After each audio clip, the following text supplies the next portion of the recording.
That's a great song, but in the 70s, isn't it? Do you know, it's like 30, 40, 50, A lot of wedding 60. bands play that because you get the big sound, but I think it's not that hard to play. I could be wrong.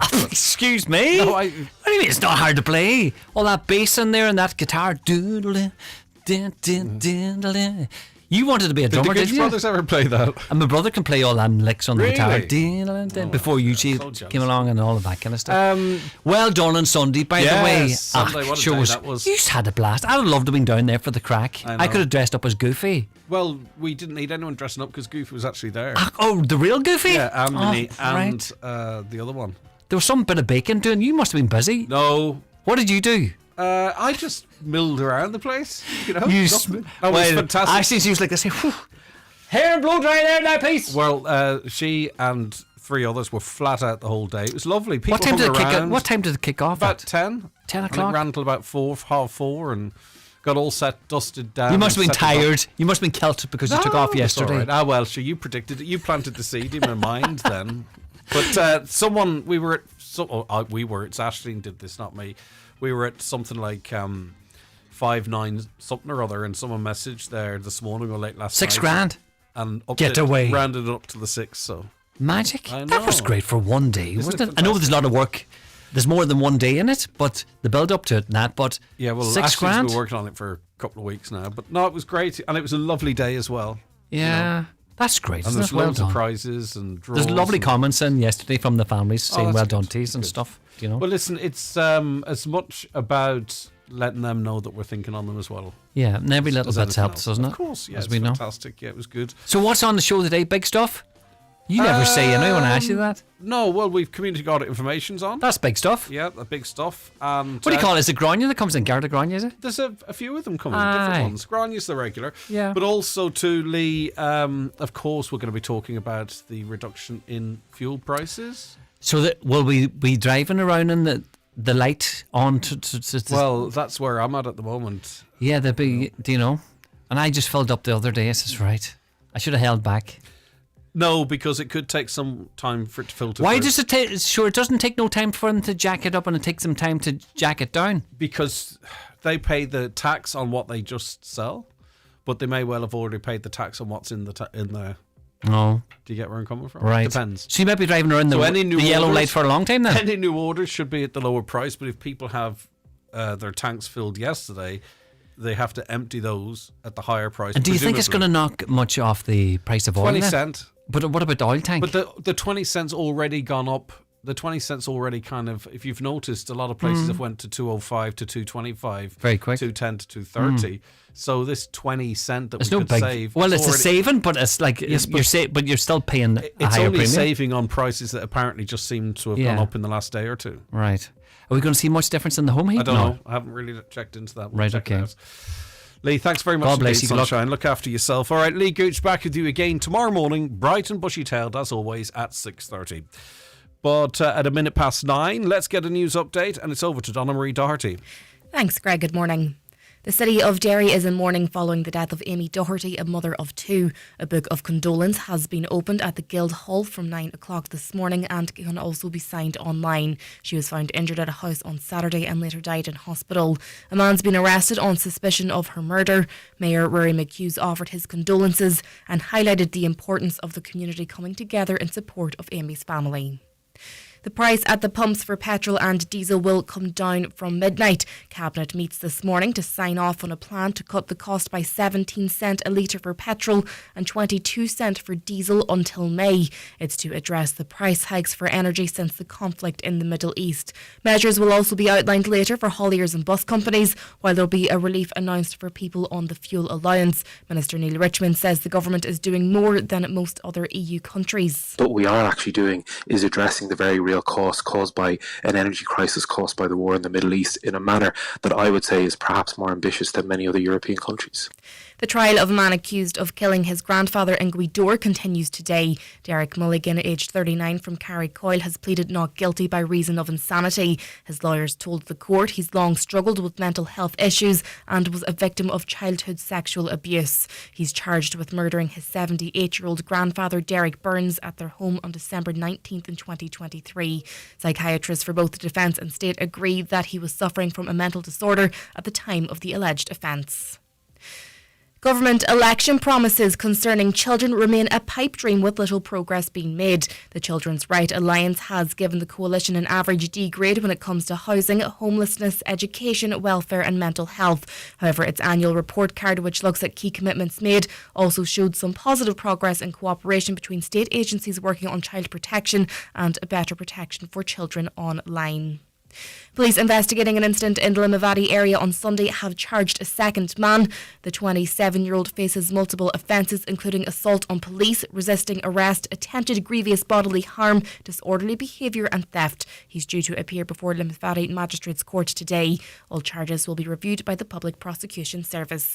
And finally, a look to weather. Cloudy and breezy this morning with outbreaks of rain and drizzle. That rain will clear to heavy showers later in the afternoon and evening with a chance of hail and isolated thunderstorms.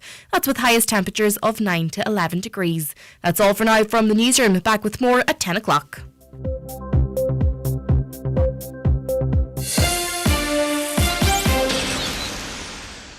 Let's greet the day by placing a piece of gum in your mouth. Now chew.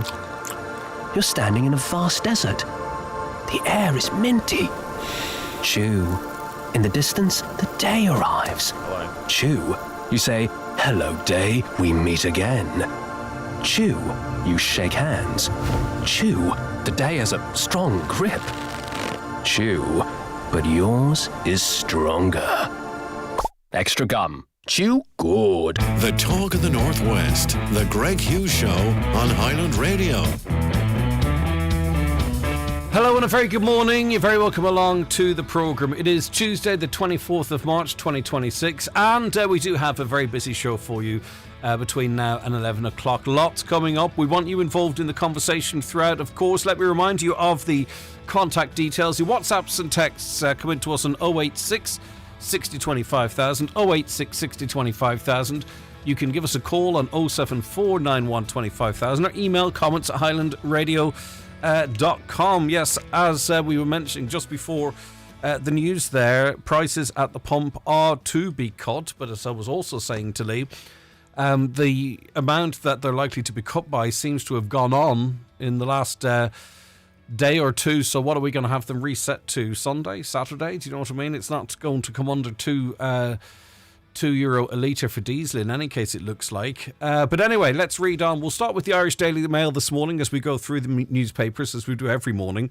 The price of petrol and diesel are to be slashed as part of a package set to be announced today by the government to deal with the increased cost of oil. With diesel now at over $2.10, but as I say, I've saw it at $2.25 this morning. But with diesel now over $2.10 at some filling stations around the country, the government met last night to agree a time-limited package.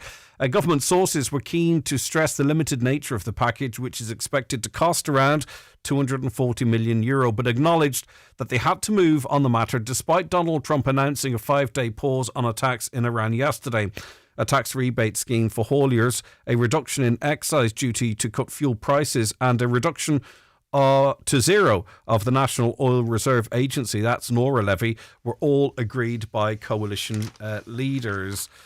So as I say, though, it remains to be seen how quickly it comes down. They're referencing a ceasefire that Donald Trump announced. Iran said it's fake news. They say there's no negotiations ongoing at all. And really, the sense is that, well, actually, before I mention that, there was some really strange dealings done yesterday in terms of exchanging and selling of stocks and what have you. People obviously may have had prior knowledge that Donald Trump was to announce this ceasefire. As it turns out, Iran says, look, we never agreed to anything. But obviously oil dropped, and you can bet that oil will drop, and you can also invest in other areas, and billions of euro was invested, if I could put it to you like that, just in the moments before he made that announcement. So lots of people made lots and lots of money. But when will the price of your fuel come down? Well, the government has been advised, this is in the Irish Independent, not to announce petrol and diesel will be cheaper at filling stations around the country from tomorrow morning after it cuts excise duty on fuel. The change, which is expected to come into effect from midnight tonight, may not be allocated or reflected in prices at the pumps for up to a week, the industry says.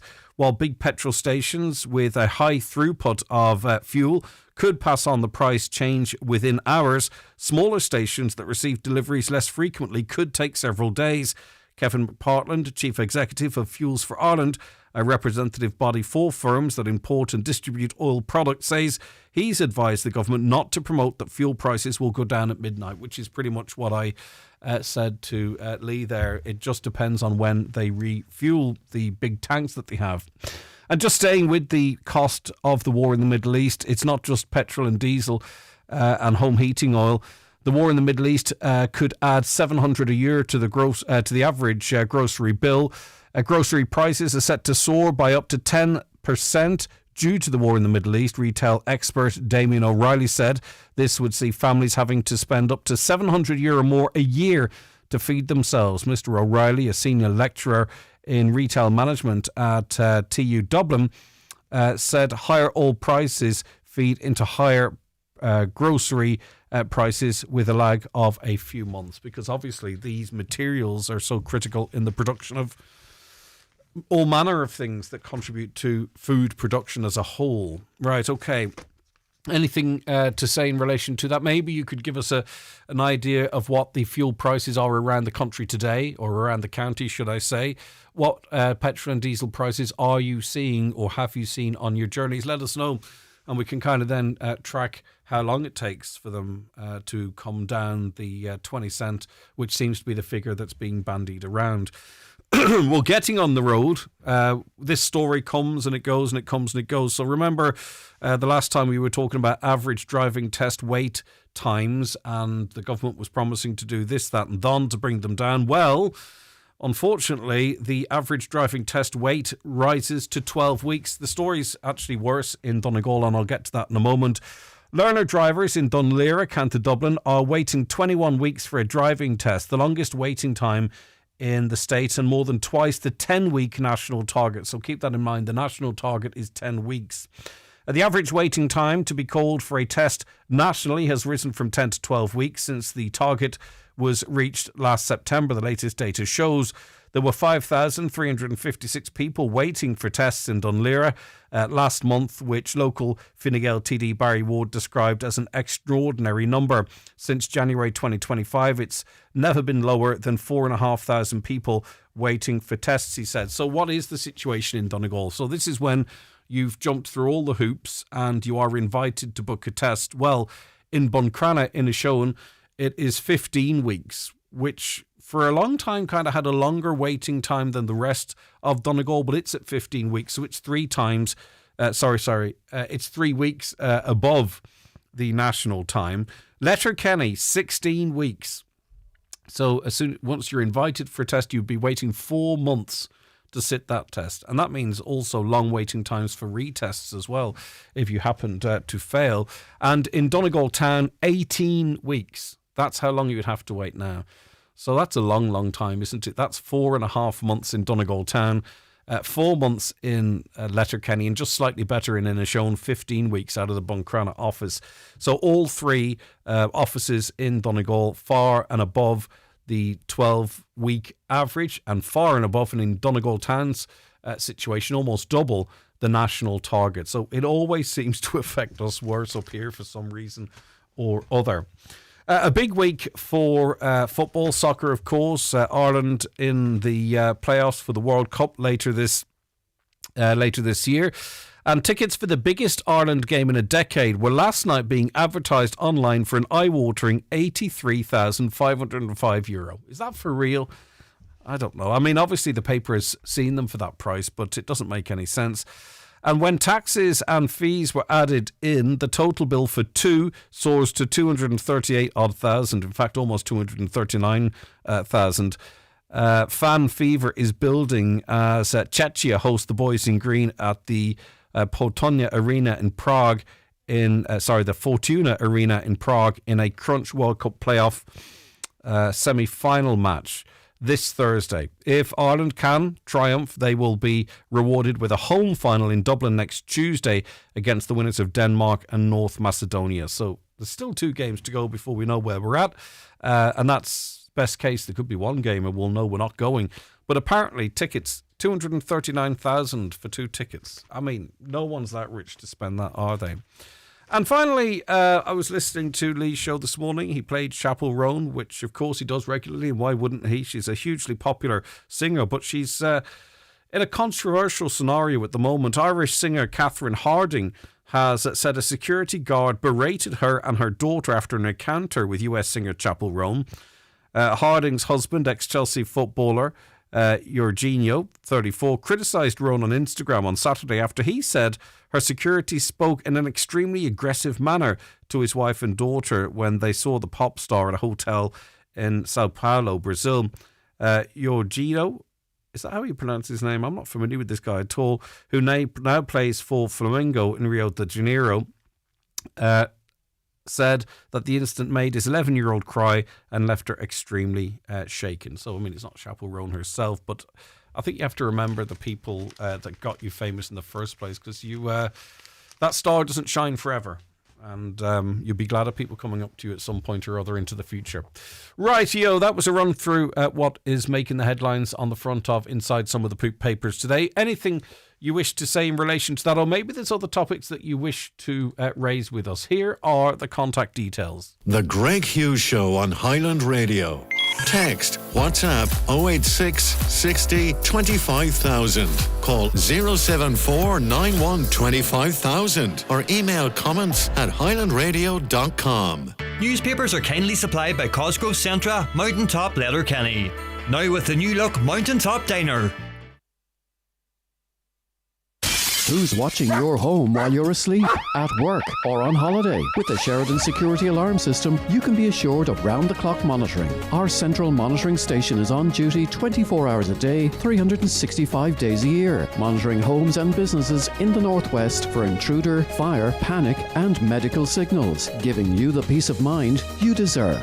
Sheridan Security Systems, Bonagee, Letterkenny, protecting what you value most. Call us for a free quotation on 9126 6025. Start the year bright by booking an eye test at Inish Eye Care in Buncrana or Carndonna, your local family-run opticians. We can check instantly if you're eligible for a free eye test. Call us or call into one of our practices, where our friendly professional team are always happy to advise. Open Monday to Saturday. Inish Eye Care at our Draven Square, Buncrana, or in Carndonna Shopping Centre. For details, see inisheyecare.ie. Whether you're travelling from Milford to Manchester or Buncrana to Boston this Easter, An Post Money is your foreign currency exchange partner in Donegal. Bob into your local post office and get 0% commission on foreign currency in cash or card instantly, 6 days a week. An Post Money, making better happen. Terms and conditions apply. An Post Money currency card is issued by PPS EUSA, pursuant to licence by MasterCard International. PPS EUSA is authorised by the National Bank of Belgium and is regulated by the Central Bank of Ireland for conduct of business rules. An Post is authorised by the Minister for Finance to provide foreign currency cash.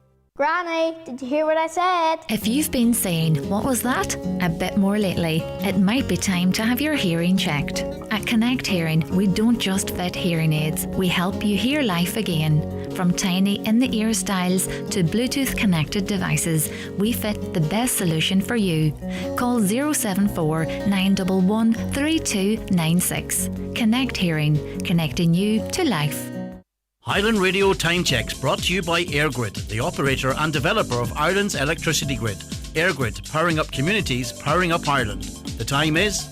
The time now is 17 minutes past 9, and you're very welcome back to the programme. We're going to return to the very important issue of the Buncrana Community Hospital, delay after delay. We don't really know what's going on at this stage. There seems to be a vacuum in terms of usable information, but people are very concerned about this, quite rightly so. I've a number of guests to talk about this. I'm going to start with Maureen Lochry. Tolly of the Inish Theatre Group, who organised a recent protest about the delays in the Buncrana Community Hospital. And there's a great deal of concern, Maureen, isn't there? There is indeed, Greg, yeah.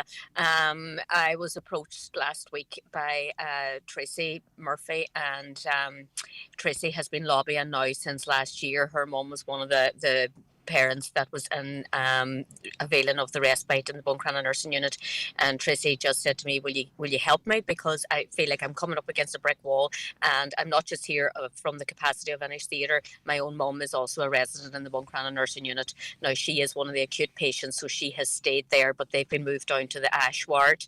But again, the facilities are they're not what they should be, even for visitors and stuff. It's just not right. I mean, they were just rushed out nearly overnight last May, because we were told, right, the renovations are starting in the next couple of weeks. Patients are being moved. Everything was up in the air, and we're now into March, end of March of 2026, and it's been delayed again. Yeah. Tracy, good morning to you. Good morning. How you doing? I'm good. Thanks for joining us. Your mum, as mentioned by Maureen there, was in the Buncrana unit. What impact has this had? Firstly, what happened to your mother, and what impact is it having on you and her and the family? Well, my mother has dementia, and she would be gone for respite every 6 weeks, which my father's her main carer. He's 81.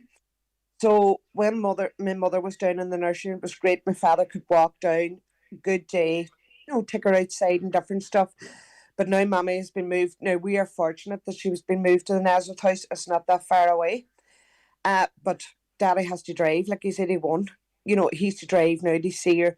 He can't take her up the street or walk, if he was doing visiting her and stuff like that. So when you go, you're tied to there. But now it is a great facility and all the rest. But the community hospital was so, so good. And like, I have a friend too, and her mother was in there. She doesn't drive. Her mother was sent, she lives actually beside her home house, would be beside the nursing unit. She was removed to a home in Ramelton. She doesn't drive. She gets the bus twice a week from Buncrana to Letterkenny, gets to Letterkenny, and then gets a taxi out to the home. She has 4 sisters that live nearby, and they haven't seen her in the last 4 months because they have no lift. It's shocking. Yeah, it's really, really difficult. And your mother was moved effectively to facilitate the upgrading of this facility. Yeah. That's what you were told, and yet here we are. There's no start date. There's no contractor in place even. There's no answers. And yet, I don't want to be overly dramatic, but, there's time and experiences that is being taken from your mum and dad at the moment. Without a shadow of a doubt. Yeah, without. I don't know. It's just we need clarification. They were rushed out. It was going to start in April, May, but here we are now, coming into April again, and there's been nothing. Maureen, of course, there's now less beds than there were. There's issues not just with the type of care we're talking of in Tracy's context, but respite care. It's not really fair in the families. It's not fair in the community, and yet it's very difficult to get any answers as to where we're at and where we're going. Well, that's the problem, Greg. We're coming up against a brick wall all the time. We're not getting any answers, and we're not, Dermot Monaghan was invited down to our protest march, or a representative from the HSE. They didn't come. They're not answering our emails. They're not answering our letters. Well, we're being told now that he's off on annual leave. But as of the 12th of March, when we were able to find out, when Tracy was able to find out on the 12th of March that these works were being delayed yet again, he was still putting out word in his meetings that it was going ahead in the first quarter. So there's something badly wrong there. And yes, it is. It's the impact that it's having on the wider, it's not just the impact on the families, it's the impact on the patients, it's the impact on the staff. That is a 32-bed hospital. We're down to 11 beds. The overflow went to Carndonna and the Nazareth house. They're now at full capacity, so they're also struggling. And there's people that are waiting on respite care between 10 and 16 weeks, and they're supposed to get it every 6 weeks. That's a lifeline for families, and we're getting no answers. Okay, listen, I know you've another appointment. Thank you very much for joining us. The other ladies are going to stay with us, though. Another lady that I haven't said hello to yet is Elizabeth Ann Nelson. Elizabeth, thank you for your time as well. You're very welcome, Greg. You're very welcome. What's your situation? It's your what's your situation? You tell us the story. Mammy did avail of the respite there, and we used to be able to wheel her over to the Buncrana nursing unit. No, it was just 3 minutes walk for us, and for her in her wheelchair. She availed of it and she loved it. She absolutely adored it. There was 2 men in Buncrana that approached my uncle, 2 local men, Frank Callahan and Dr. Dennis McLaughlin. They approached my uncle and asked would he sell them a small bit of land to build a nursing home for old people, which his own parents were elderly, so he thought definitely he would, and he sold it to them for a pittance. Okay? But he did say, but it was only word of mouth, he did say if a bed was ever needed for an O'Donnell, one would be available. Okay? My mother is the last of the O'Donnell clan. She's 95, okay? So the respite stopped. Mammy was actually nearly one of the last patients to avail of the respite, okay?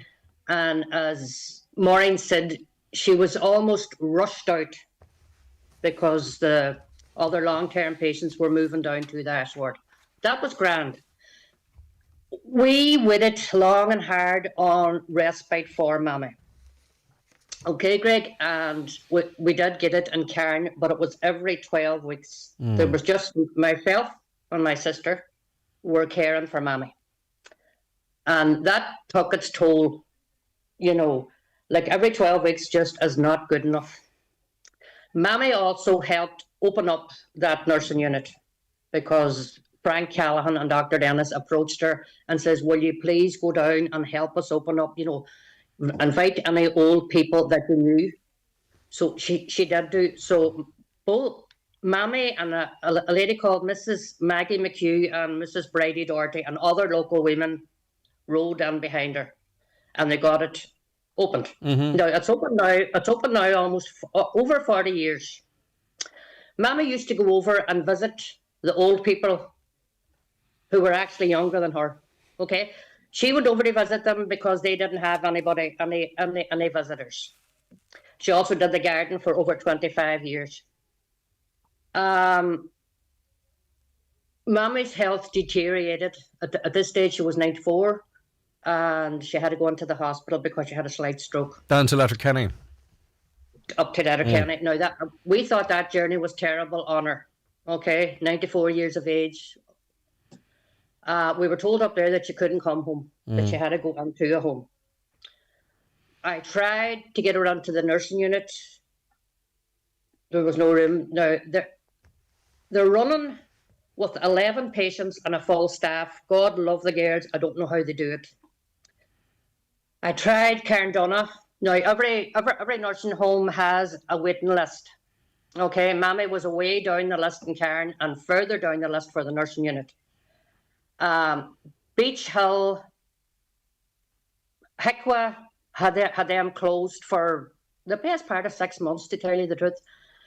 We knew that Mammy would get on there. She was a priority, but we needed somewhere for Mammy there and then. Okay? We did eventually get her into a nursing home in Ramelton. Wow. Now, 94 years of age, been taken out of her hometown. There's just me and my sister. She has grandchildren. Most of them are away. They do come whenever they can.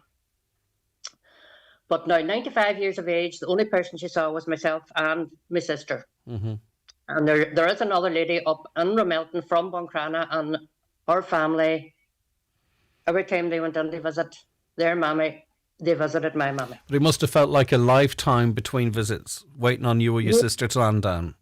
Exactly. And she knew nobody. It was hard. Now, they were so good to her up in Ramelton. They did. No, I know that, but it's how she would feel 3 months in Letterkenny University Hospital. It's not a setting designed to have someone in there for 3 months. And I think you did mention that she would have been classed as in inverted commas, bed blocker because there was no space for her in the community. So that's tough in and of itself. So then you have to go in and say, Mommy, we've got a place for you, but it's Ramelton. Like, at that stage of your life, it's very distressing. It's distressing at any stage of your life, but she would have been asking questions like, well, when am I going to see you two? Or how often are you going to get down? Or who's going to... Exactly. And I contacted a local politician here last March to see what was the hold up. And right enough, he did get back to me and he says it would be starting in September. Mm-hmm. That work, the respite should not have been stopped until the men in the hard hats were there. You know, that's a full year that people like me, like Tracy, like Maureen, like everybody else, that's a full year. We're left in limbo. And now, do you know what's really valuable about this conversation, Tracy and Elizabeth, is that this is the real life consequences of these decisions, or the lack of decisions, or the lack of information. These are families. We're hearing firsthand what this means, particularly for the people. I feel particularly for your families in these situations. Your mum removed to Ramelton. Where is she now? No, I said I wasn't going to name anybody. No, okay. Well, listen, I didn't mean. No. It's a councillor in the town who helped me get her into Beach Hill, and that councillor is Fiona Bradley. Mm-hmm. He emailed, he tortured, he rang. I tortured. I don't do emails, but I got her on the month of her 95th birthday. She was on one day. Now, Mammy has dementia, but she said to me, I think I recognise people here. Oh. You know, like 6 months away from the town that reared you, from your family, for us. You know, something like that is not good for anybody's mental health. It's the fighting, Tracy, as well, isn't it? It's the fighting, the having to become campaigners, the letters, the emails, whatever it might be, you know, the phone calls. It's unbelievable that this is what we have to do for what should be your right, I think, especially, you know, when you're an older person. We're their voice. Do you know what I mean? And if we don't, they're just going to be left lying. But we can only do so much. We need the power of our TDs, our representatives, to fight for us as well. You know, we can shout and we can torture, but we need them on board. We are getting no clarification from anybody. You know, for that man, Mr. Monaghan, to sit on the 12th of March, when we got the word to say, no, the work's been delayed, for him to sit and say, no, the work's going ahead. Like, people, we need clarification on this. When is it going to start? Are either of the two of you have any concerns that there is some talk that even if it goes ahead today, there's not enough capacity for the region? Definitely. So what would you think, Elizabeth Ann, do you think we should revisit the plans or say, right, this is the first stage, there needs to be a second stage? Yeah. Well, both the first stage with the outlook that the second stage will be built as well, you know, build more, because like there's nowhere in any shown for our elderly or vulnerable, no place. And like, you know, Greg, our politicians have to come together on this. They have to work together and they have to speak up and don't leave it to the like of myself and Maureen and Tracy. You know, it's not fair. Like, that's what they're elected for. And I know that some people would say, but they don't really have the power. Why did they put themselves forward for? Do something. Yeah. Yes, because life is busy and, you know, people, you could end up having to deal with your own health issues, and yet you're still trying to get a comfortable space for, you know, an elderly parent or whatever the relationship might be. Life shouldn't be this complicated. Definitely not. And like at 95 or plus, 90. You've earned the right to be among your own people. Well, aging should be a gift, shouldn't it? You know, it should be a gift. Yeah. Okay. Go ahead. No, I'm just going to say thank you. You spoke so well, both of you. Tracy, thank you very much for joining us. Thank you. And also Elizabeth Ann Nelson, and also we did hear, of course, from a very important lady in this process, Maureen Lochry Tolley. Right, a name that was mentioned there, Councillor Fionnán Bradley. He joins us now. Have you had any success? We were speaking about this extensively on Friday, of course, but it's such a significant story. You can't talk about it enough. Any update from Dermot Monaghan's office in relation to this project? Where are we at? Well, good morning, Craig, and good morning to your listeners, and good morning and thank you to the three ladies who spoke so eloquently on behalf of all of Buncrana.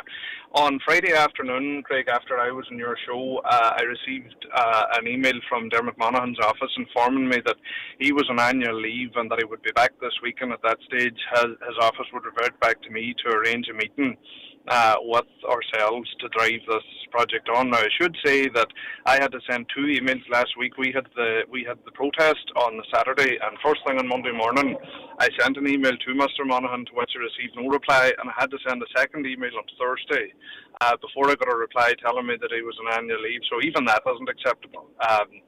At the very, very least, I should have received an interim reply telling me that he was on annual leave and wasn't available. So, unfortunately, since the protest, I don't have anything positive to report because I haven't had an opportunity to sit down with him, or at this stage, any other senior official in the HSE will not be fussy about who we get around the table. Okay, just Fionnán, I sometimes presume everyone knows exactly where we're at. So while I have you, can we recap the timeline? So our understanding of this new facility, when it was going to start, and then we heard what delays we heard of. Can you just run through that timeline for me again? Not specific days and months, but just to give the broader audience an insight. Yes, no problem. So in May of 2025, my colleagues on the Regional Health Forum were informed that work was to begin on the Buncrana Community Hospital in June 2025. And as the ladies have said, at that stage, the facility was emptied of residents and patients almost overnight. Then September of 25, no work had begun, at which point the HSE said that there had been issues identified with the kitchen and the facility as a result of a HICWA inspection, and that they had to increase the scope of the works so that they had to put it back out to tender with this increased scope. Then on the 7th of November 25, my colleague, Minister McConalogue, received correspondence telling us that work would commence. That was the exact wording on the letter. Work would commence on Buncrana Community Hospital in Q1 2026.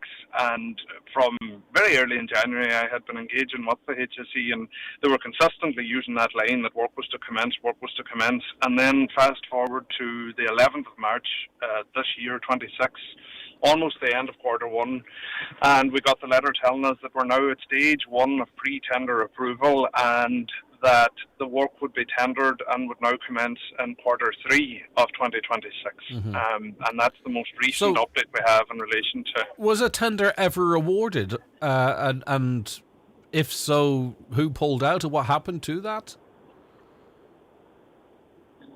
Well, to the best of my knowledge, Craig, no.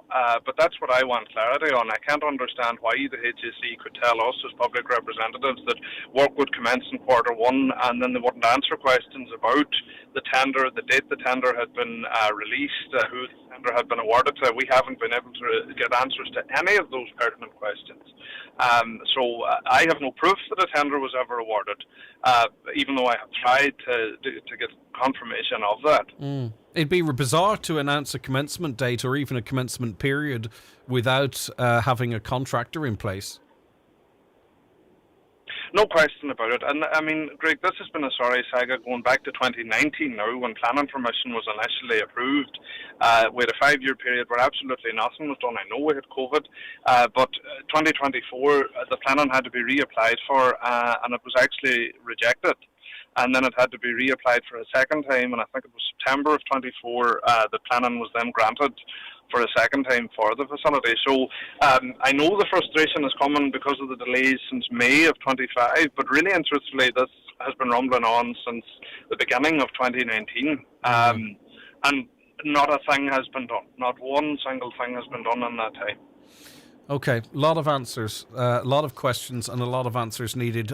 You'll let us know, of course, when you get contact from Dermot Monaghan. Maybe that's when we'll get some response as well. As, of course, we've been emailing his office, the HSE more generally, extensively trying to get some clarity. But anyway, again, thank you so much to the three ladies and Fionnán as well there. For their updates in relation to that, and also from the ladies' perspectives, the reality of these decisions and the impact it has on real people. Spring has sprung at Cherrymore Kitchens and Bedrooms. As the days brighten, it's the perfect time to breathe new life into your home. Discover fresh styles and clever storage solutions to maximise every inch. Whether you're planning a full renovation or a custom bedroom, our expert designers will make your dreams a reality. Visit our Donegal showroom, call 074 9725 or book your free consultation at cherrymore.ie. Cherrymore, your kitchen and bedroom specialists. Save 17% on the Loganair tartan sale with promo code SALE17. Book now at loganair.co.uk. T's and exclusions apply, subject to availability. Is the appearance of your staff important to your business? It's the first point of contact for customers when entering your premises. At C&M Embroidery in Letterkenny, they have a huge range of clothing covering all areas of the workplace. It's widely known that customers warm to and trust employees that present themselves well. Have your company name embroidered or printed on all your work uniforms. Contact C&M Embroidery on 07491 28097 and get your staff looking their best. Have 4K your way when you order your new 261 Nissan from iMotors. Choose a €4,000 finance contribution or trade-in booster plus low-rate finance options for even greater value. Discover the Qashqai, Duke and X-Trail, Aria and the all-new Micra, designed for comfort and everyday adventure. Don't delay, offer ends March 31st. Visit our Letterkenny or Malin showrooms or explore more at imotors.ie. iMotors, fearless generation. The best thing about Easter dinner? Dessert! The cream that makes a full house fall silent. I finished my dinner. Can I have the first slice? Please! Even for a moment. Avonmore Cream, the cream that makes Easter. Delicious! Avonmore, make every day this good. This Easter, make it extra special with Mabel. We've got everything you need. Delicious Easter eggs, beautiful cards, fresh flowers, thoughtful gifts and tasty treats for all the family. Don't miss our Easter colouring competition, now running in all Mabel stores, with plenty of chances to win. Pick up great value in store too. Nescafe Blend 95 gram, just €4.50. And Fairy Original Washing Up Liquid 900ml, only €3.50. Offers run until the end of March. Mabel, fresh, convenient and local this Easter. Now, you will be aware, particularly I think if you live around the Ramelton area, that there is a lot of speculation about plans for an IPAS centre in the historic town. Deputy Padraig McLaughlin has made inquiries in relation to this, of course, off the back of contacts, I presume, and I assume have been made to him. And he joins us on the programme now just for some clarity. Deputy Padraig McLaughlin, thank you for joining us. Good morning, Greg. Right, so it does seem a planning application has been put in for a building in Ramelton to be used as an IPAS centre. Yeah, there was an advertisement put into one of the papers in Donegal, and then that was reported in the local media further. So on the back of that, I was contacted by a number of constituents over the weekend. And what I've done over the last year in every one of these instances is I have submitted a query to the Department of Justice. It's called the Community Engagement Team. And they usually respond quickly around queries. So what I asked them is this accurate? In this case, it's the Blue Goat in Ramelton applying for an accommodation centre for international protection applicants, and the department responded pretty quickly yesterday morning. And not only did they say that, they said three things. First of all, they haven't been offered any accommodation in Ramelton. Secondly, they're not looking to have a centre in Ramelton, and indeed they went further and said they're not looking for a IPAS centre in Donegal, the county of Donegal, at this time. So I thought that was helpful clarification. But I also spoke to senior planner in Donegal County Council yesterday. At this time, a planning application actually hasn't been received, but I would expect that one will be submitted based on the newspaper advertisement. Yeah, okay. And it is about clarity, isn't it? Because I presume you're trying to fill the vacuum of no information or certain types of information. Yeah, and I can tell you, Greg, over the last year, I have submitted queries, I think maybe 3 or 4 at different locations in Letterkenny, 2 in Buncrana. There was at least 1 in the Newton Cunningham area, 1 in Ballyliffin, and now 1 in Ramelton. And every one of those instances, the information that was circulating proved to be incorrect. That the department did not have plans to have a IPAS centre. And one of the things that I think is now emerging is that in Donegal, if you calculate the number of Ukrainian refugees and asylum seekers in recent years, Donegal would have taken per head capita more than any other county, even though we have a humanitarian crisis with effective blocks.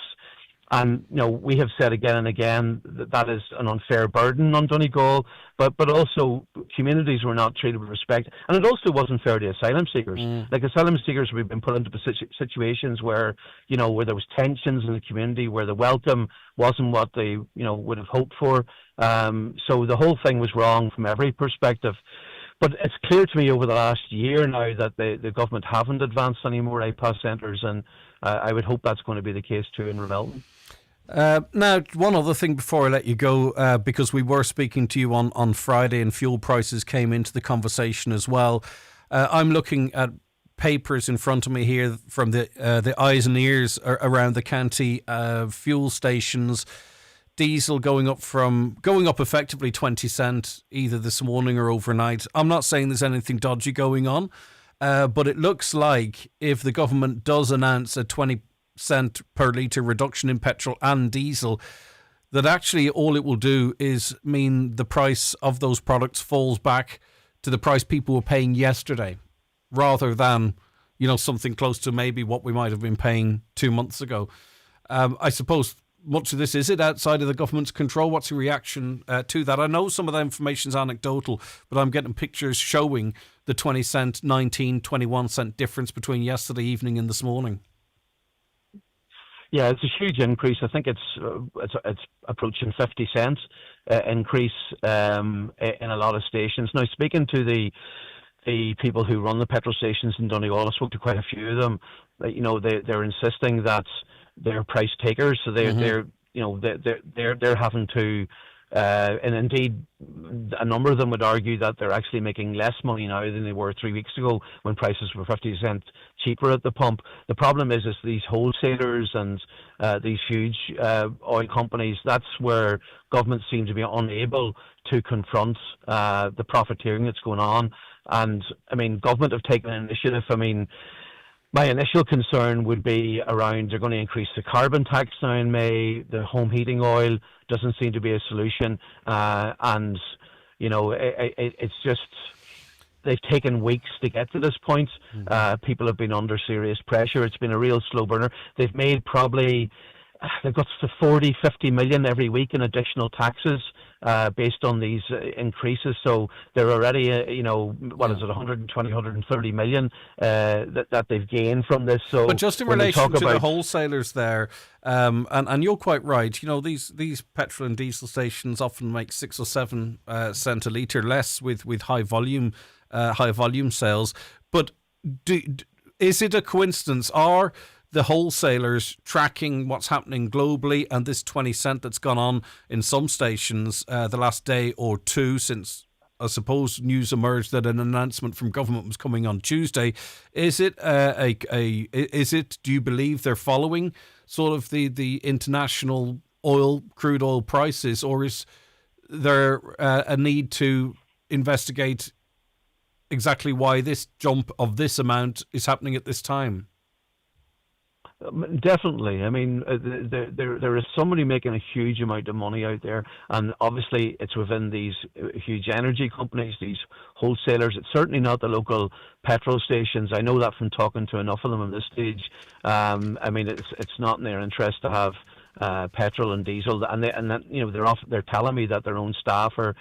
I mean, obviously the public are very angry at these price increases, and some of them are taking it out on their staff. That's not right. No, and I that want shouldn't happen. just appeal to people to understand that. Just to understand it isn't the local petrol station, the people that who's responsible for this. They're taking these prices from wholesalers, huge oil companies. And yes, I agree, Greg. It really needs to be looked at by government. They said they were bringing them in, and it's only got worse since that. And now this intervention.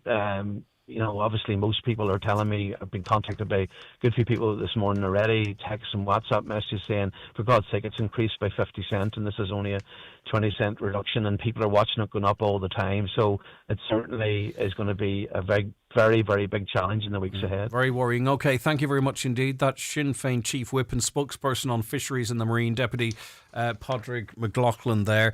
And just to go back to the information that Deputy McLaughlin received by the Community Engagement Team, this is an organisation or an office that he is able to make inquiries to in relation to IPAS centres. And in relation to, sorry to keep using the word in relation, but specifically focusing on plans for an IPAS centre in Melton. A notice did appear in a local newspaper. B, Donegal County Council has yet to formally receive a planning application. Whether that goes through now or not remains to be seen, and it's up to the applicant to decide that. But the email to Deputy McLaughlin reads, the Community Engagement Team can confirm that the International Protection Accommodation Service has received no offer of accommodation in respect of the Blue Goat Remelton artisan food store, the Keys Remelton, and the department is not examining the property for use. They can add further and confirm that the department is not considering any property offer in Donegal at the moment, and we hope that this is helpful in your work. Okay, so that's pretty clear. But also what we did see is the Donegal County Council planners making decisions in relation to a lot of applications for change of use over the last couple of months as well. Anyway, so I would wait and see. It seems incredibly unlikely that would go on to be used as an IPAS centre, but I don't live in the area. I wouldn't be affected by it, and you might say, well, that's easy for you to say, but that's just my gut feeling. Join Marty Friel every Friday night from 8 for Rockin' Hits on Highland Radio with the Brewery Bar and Restaurant, Market Square, Letterkenny, where you can enjoy early bird dining, Friday steak night, weekend brunch, plus live music and sport. Book now at thebrewerybar.ie. In Rwanda, women do 70% of the agricultural work. So when climate change causes extreme weather, it's mothers who feel it most. And it's not just. Please donate now at trocra.org or call 1800 408 408. This extreme weather report was brought to you by Trocra. Do you suffer from high cholesterol, menopause symptoms, digestive issues, anxiety, aches and pains, or a lack of energy? The highly trained team at The Natural Way Letterkenny can provide advice on natural remedies for a number of individual health issues. The Natural Way also has its own brand of herbal treatments to help fight fatigue, relieve digestive discomfort, maintain a healthy immune system, and alleviate common menopause symptoms. The Natural Way at Letterkenny Shopping Centre, your one-stop health shop. Discover Derry, a city where the walls tell stories and everyone is welcomed like an old friend. Soak up the riverside buzz at Ebrington Hotel. Explore the city's museums where history comes to life around every corner. Spice things up over dinner at Umi. Then dance the night away at Sandino's. Here, you don't just have a good time, you have a legendary good time. Start planning now at visitderry.com. At McDade's Bathroom Plumbing Tiles, Cockhill, Buncrana. It's about more than products, it's about how you're looked after. We're a family-run Donegal business, known for honest advice, quality work and service that's always just a phone call away. From bathrooms and tiling with over 40 fabulous displays to plumbing and renewable solutions, we help you see it, feel it and make it yours with confidence. Done right, done once. Call McDade's on 07493 63050 or visit our website at pjmcdade.com.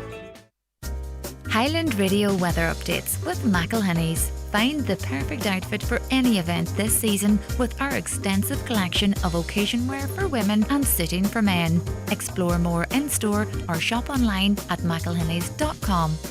Cloudy and breezy this morning with outbreaks of rain and drizzle. Rain will clear to heavy showers later in the afternoon and evening with the chance of hail and isolated thunderstorms. Moderate southwest winds at first, but it will become windier through the day with fresh and gusty westerly winds developing. Temperatures 9 to 11 degrees, and hopefully it's the last blast of winter, but we are going to have a cool and blustery day tomorrow with lingering frost and icy patches clearing through the morning. Thursday, we'll see cloud thicken from the west. The only positive thing from the weather is there is the potential, as we head towards the next bank holiday weekend, of high pressure coming in over the country. So we shall wait and we shall see. Well done to the girls. All local topics well put across. It's a total disgrace what's happening with the nursing unit in Buncrana. Come on, we'll just have to do what Paddy Diver did for the defective concrete block people. Have a revolution, go out in our thousands and not stop until something is done. Yeah, it is, and it's a perfect reminder too of what we are, and that is a platform for these amazing local voices as well, whether it's on the issue of the nursing units or whatever else it might be. That's what we're here for, and we appreciate the ladies coming on and using that platform to get their message across. On fuel prices, lots of you texting in. Many of the stations have increased their prices above the reductions introduced. This means even when the reductions happen, they'll still be making a profit. And if you go back and listen to the podcast of Friday's show, this is exactly what I said would happen, that the increases would, the reductions would be completely absorbed by increases because it happens all too often. Now, I'm getting some quotes of diesel prices around the country, and in a shown 2.36 and 2.45 this morning. So take 20 cent off that, and it's still well in excess of €2 a litre. I asked for people to send in what they're seeing, and that was 2 observations from Inishowen. Greg, the government are patting themselves on the back with the cut in fuel prices. Surely they have that money already in the kitty from the highest price of fuel since the 28th of February, and the government takes so much tax on every litre of fuel, they say. In our area, it was 2.09 for diesel. Half an hour later, it jumped to 2.24. It's unbelievable how multinational companies can fleece people. The Irish have lost any fight left in them. Our children and grandchildren will live in a world of poverty as a result. So between the announcement and, as I say, don't have a go at your local retailer.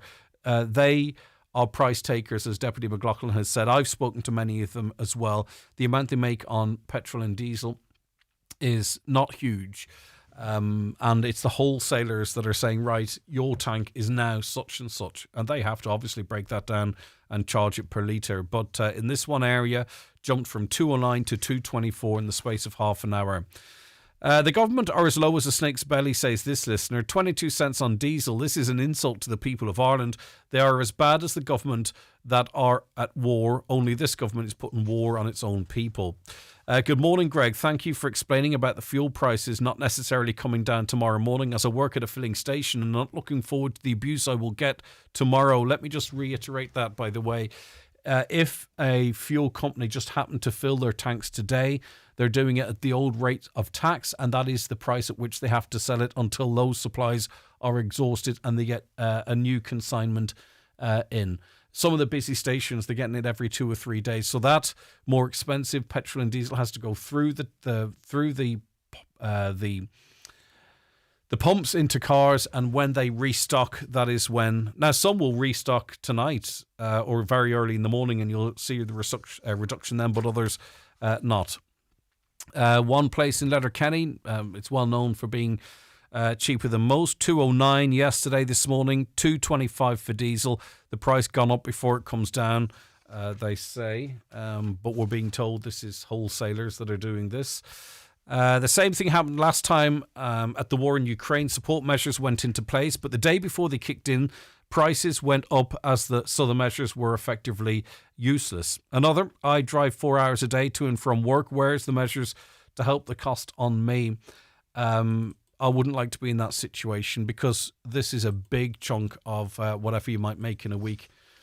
a big chunk out of that going towards just getting to and from work. Geez, Greg, have a little bit of sympathy when not getting answers. A lot of jet lag this week. Are these the same people who told us they were in negotiations for Schull Ishigon National School in 2011? Its extension. It's now 26 and it's still not finished. I think there's a bit of tongue-in-cheek action going on there. Listen, keep your calls, comments, requests, whatever it might be coming into us. We appreciate them all and read them all, and most of them make it to air if we have time. But we do take a break now for the news. And coming up afterwards, we've got Community Garda information and much more besides. McGowan Hearing, one of the longest established audiologists in the Northwest, now have weekly clinics in Letterkenny, Buncrana and Carndonna. Book your free hearing aid consultation at one of these clinics or with audiologist Darren McGowan in your own home. Call 07191 00208 or visit mcgowanhearing.com. Nutria's Calf Grower ATP and Nutria's Calf Crunch ATP calf feeds are now on promotion. Buy 10 25 kg bags and get one free, and get €15 off per tonne in bulk. Available at your local Homeland store, or contact your farm commercial specialist until the 4th of April only. See nutrias.ie for full nutritional information. Paddy McGurl Machinery Sales Ballyshannon. Stockists of Kuhn Farm Machinery, including balers, mowers and tedders. Also supplying SIP rakes, Connor slurry equipment, Fleming equipment, Marigon mowers and Agrimaster mulchers. New for 2026. Wiley grass toppers, Nugent bale equipment and NC pumps. Ready to upgrade? Call Paddy McGurl Machinery Sales Ballyshannon on 086 329 8417. When it's time for confirmation or First Communion, it's time for a trip to Watson Menswear in Letterkenny. Choose from a great selection of top label, casual and formal wear. Suits with matching shirts and ties, blazers, jackets and shirts. Also denims, chinos and footwear from big names like Diesel, Giovanni and Tommy Bow. And one lucky customer will win their money back. Stand out on the big day at Watson Menswear. Open 7 days a week, Main Street, Letterkenny, and online at watsonmenswear.com. Every April, while you're dodging whoopee cushions and looking over your shoulder for pranks, other mobile operators could be raising contract prices by up to 7%. Annual price increases are no joke, but with Tesco Mobile, your monthly plan stays exactly what it was when you signed up. Get the same big network coverage and reliability, but with the great value and service of Tesco. Tesco Mobile, every little helps. T's and C's apply. No annual price increase means that your monthly recurring charge will not change for the duration of your minimum term. For more information, see tescomobile.ie. Are you tired of being tired? If stress, fatigue and low energy have become part of your everyday life, it might be time to pause, reset and reconnect with your natural balance. Join Beyond Light Therapy on March 26th from 5 till 7 p.m. for a special information evening. From fatigue to flow. Experience 2 hours in a 60-unit energy enhancement system. Get your detox bath kit, personal flower essence and a €160 voucher. Spaces are limited. Book now at Beyond Light Therapy, Buncrana. Live, on air, online and on the Highland Radio app. This is Highland Radio News. Good morning, it's Donna Marie Doherty with the news at 10 o'clock. The Taoiseach says it would be irresponsible to offer energy supports long term. The package of measures to help with rising fuel prices was agreed upon last night and will see diesel costs lowered by 20 cent and petrol by 15 cent. The measures will last until the end of May, with the government open to further supports after that deadline if the violence in the Middle East continues.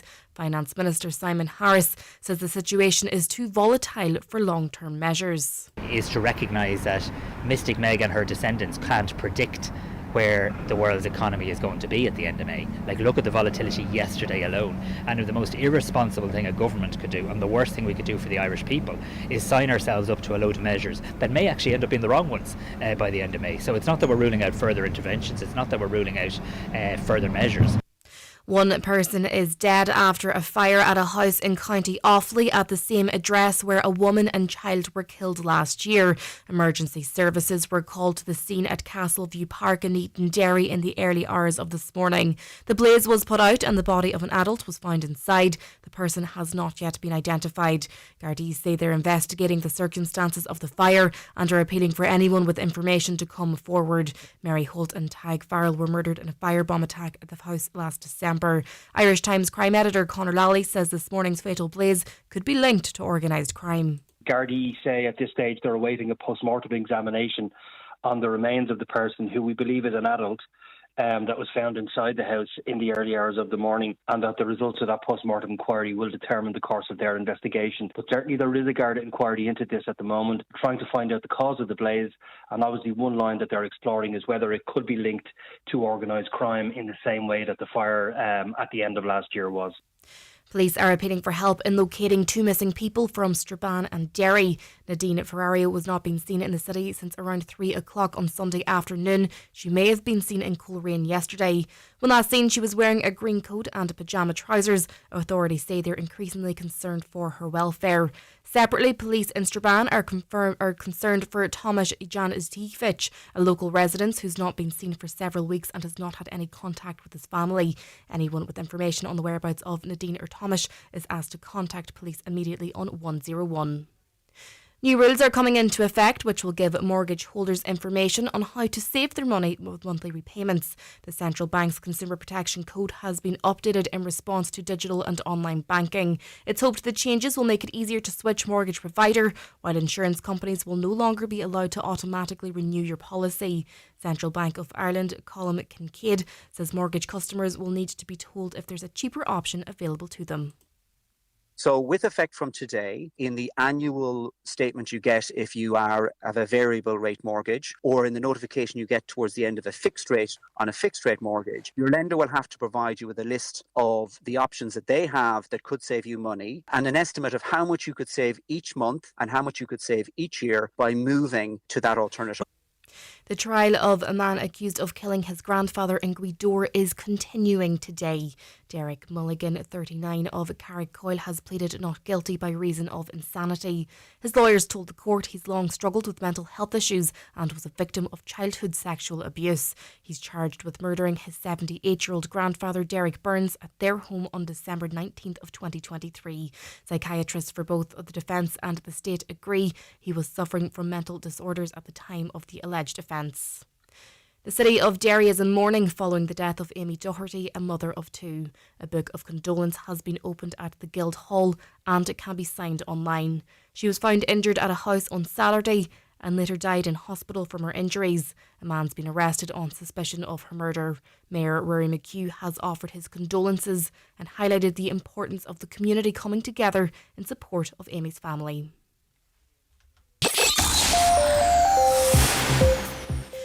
Looking now to the weather forecast, cloudy and breezy this morning with outbreaks of rain and drizzle. The rain will clear to heavy showers later in the afternoon and evening with the chance of hail and isolated thunderstorms. That's with highest temperatures of 9 to 11 degrees. That's all for now from the newsroom. Back with headlines at 11 o'clock.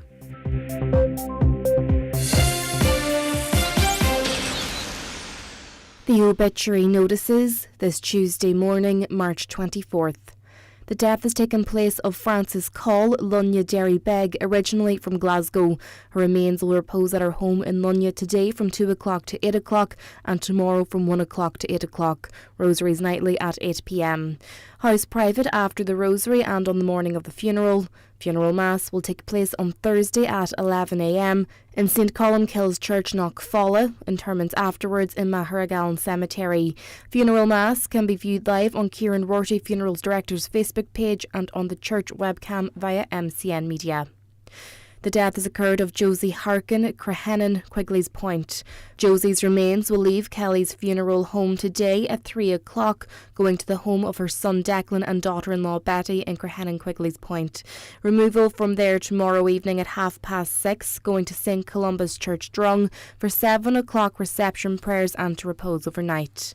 Requiem Mass will take place in St Columba's Church on Thursday at 11 o'clock, followed by burial in the adjoining cemetery.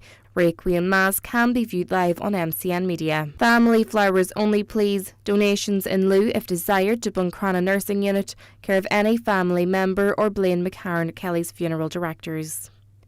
The death has taken place of Blanche Gallagher, née Finlay, 5 Tullicourt Drive, Strabane, and formerly of Claddagh, reposing at her home today from 2 o'clock.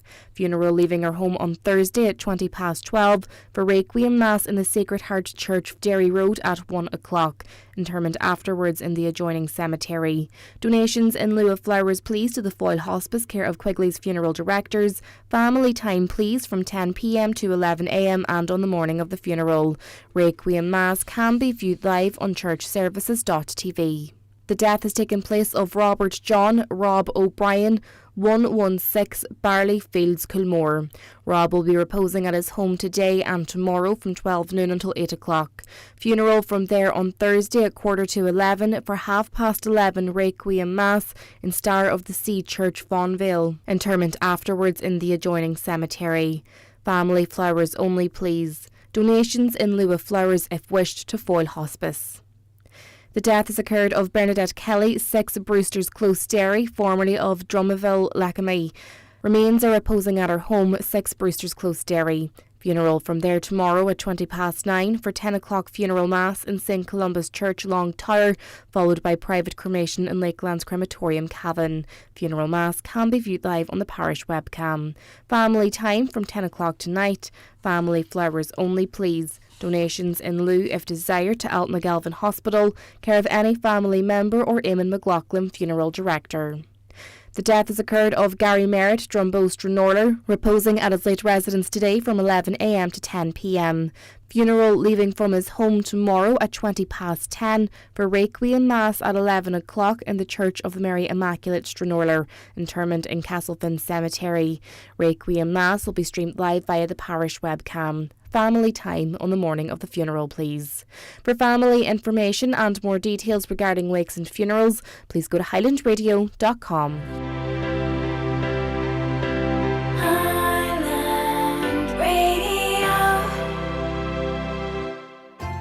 Happy Meal just got a cosmic boost because the Super Mario Galaxy movie has landed in cinemas.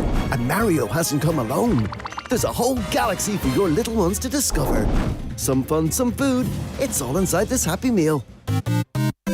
Until the 4th of May from 11 a.m. includes one pre-selected Booker toy while stocks last. The Greg Hughes Show on Highland Radio. Text WhatsApp 086 60 25000. Call 074 91 25000 or email comments at highlandradio.com. Right, thank you so much to all of you messaging the programme or calling us. A caller says the people of Buncrana will go in their hundreds to Dermot Monaghan's office. We are no messers. We need them to cooperate with us. Another, my car insurance is up this week and it's doubled in price. I can't afford to tax my car for the year, so I'm penalised for doing it for 3 months. More costs. 3 hours to and from work. Cost of petrol is up. I live in an estate that's full of defective blocks. I haven't tested mine because I can't afford to do anything about it. It certainly appears that anyone who works in this country is worse off, but anyone who sits on benefits is much better off. And I know where you're coming from, and I won't make my usual comment in relation to that, but there's lots of people struggling in different conditions and on different incomes and in different work statuses. And, I'd be angry at the insurance company. I'd be angry at those that are driving the price of petrol up, personally speaking. Car insurance, shop around, please. It shouldn't double unless you've had a claim. It really, really shouldn't double. And also, I really agree with you. And no one's ever really took me on about the fact that it is the state that charges interest on paying tax every 3 or 6 months. So effectively, if you pay for the year, it's a certain price. If you pay every 3 months, there's a premium on top of that, which is really unfair. And it's been a bugbear of mine for a long, long time, especially as sometimes you don't think your car might last as long as a year, or you might change it, or in fact that maybe you simply can't afford to tax it for the year. You shouldn't be penalised by the government itself, I don't think, for paying in on your car tax like that. It's always annoyed me.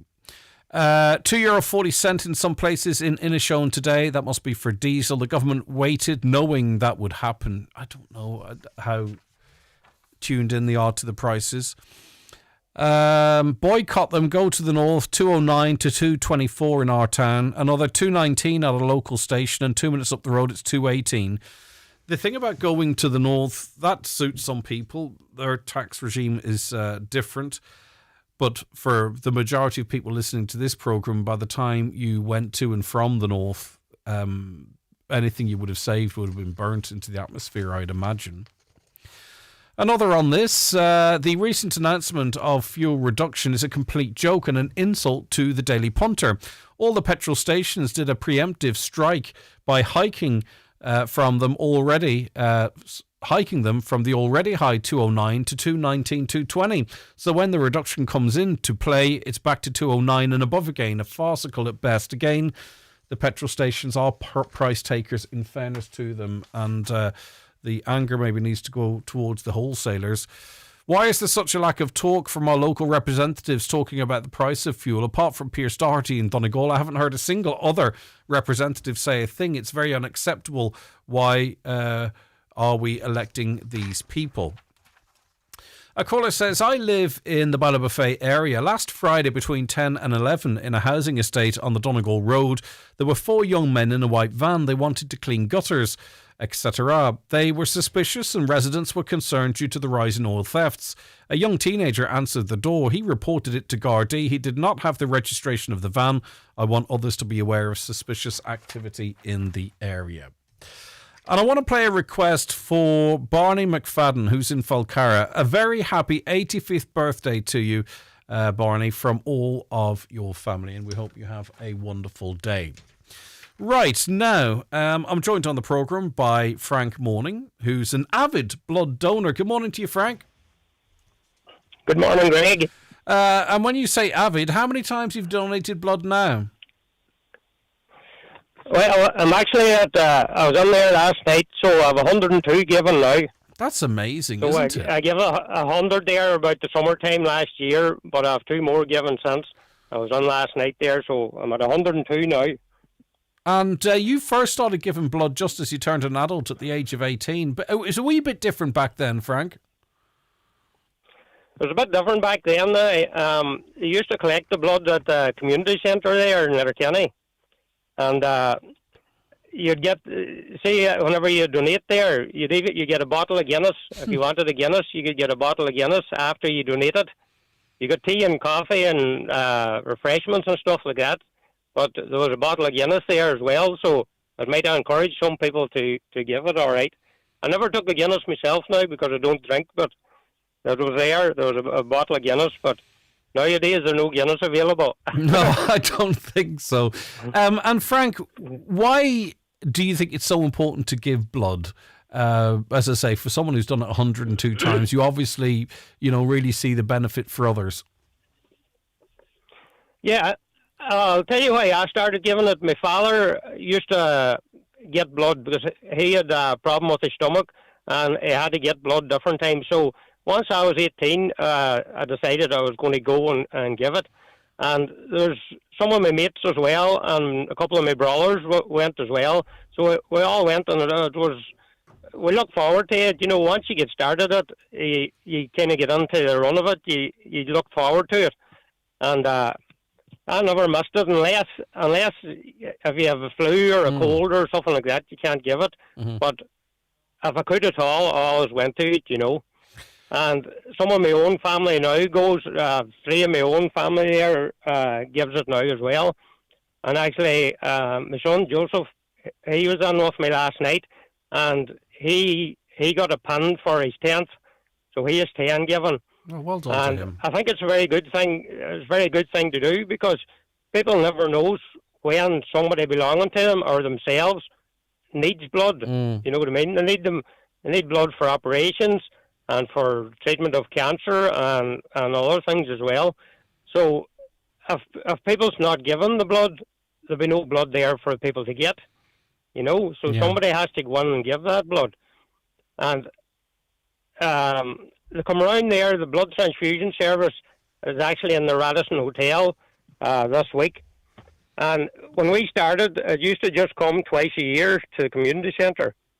But now it's there every 3.5 months. It has to be at least 90 days between your donations, but they're usually there about 2 weeks after the 90 days, so about 3.5 months. They're back in Letterkenny every 3.5 months, So you can soon build up a few donations, Yeah, and it's amazing, really, how it all works, and how we have a certain amount to supply at any given time, and it's not exhaustive. It's only a couple of days potentially, and that's why it's so important that people like you give blood as regularly as you do. Is there a sensation when you're getting it done, or how does it make you feel? Just in case that's what might be what's discouraging people. What does it feel like when you're giving blood? It's when you go on to start with, you fill in a questionnaire and all, and you can actually go online and fill in that questionnaire to check if you're eligible, and to make an appointment as well. You just go on to giveblood.ie. And you can make an appointment, or you can check your eligibility. But if you go in there to them, they'll get you to fill in this questionnaire as well. And actually, they just give you a wee finger prick to get a drop of blood out of your finger, just to check that you're suitable for giving, that your iron's okay and all. And it's just a wee prick in the finger, and they test the blood then, and they can tell you right away then if you're okay. And then you wait then until your turn, and you go and hook you up, and the staff and all is very nice and helpful as well, and if you need anything, or if you don't feel right running, they'll sort you out. But over the years, I haven't seen any problems there, at all, because if you weren't suitable, they wouldn't have you through, So, I don't feel any difference at all after giving it. I don't feel any different, And you get a notification he's then. the same, Yeah, and he's already over 10. You get a notification then, do you, all the time, or sometimes when your blood is used? And what does that say? And yeah, see, whenever you actually go in the first time and get registered and all, and they'll send you out a blood card with your blood type and all on it. And you'll get a text then. Every time that they're coming to Letterkenny, they'll send you a text, or your area, say it's Balbuffet or Buncrana or wherever. If you're ready, if you start off in that area, they send you a text then, just to let you know. They'll text you a week or so beforehand, so you can go online, or you can phone them up and make an appointment then. The appointment thing kind of started during the COVID, because before that you just went in and queued up and got through that way, But since the COVID thing, they like people just to phone up or else go online and make an appointment. But once you get registered the first time, you get your blood card, and then they'll send you that text, you know what I mean, every time. And then whenever you make the donation and all, maybe a week or 10 days or whatever later, when they're sending out that blood then to the hospital, you get a text. They send you a text then to say that your blood has been sent out to whatever hospital all over the country. And it's very nice to get that text, because it encourages you then as well, for the next time, Yeah, of course. Listen, it's amazing. The amount of people you've helped is astonishing. We'll never know. But we know it's an awful lot of people. 102 donations, Frank. It's fantastic. Thanks very much for chatting to us. And I'm going to give people the details you've been giving them to be, just as a wrap it up. Go ahead, Frank. You wanted to say something else? Yeah.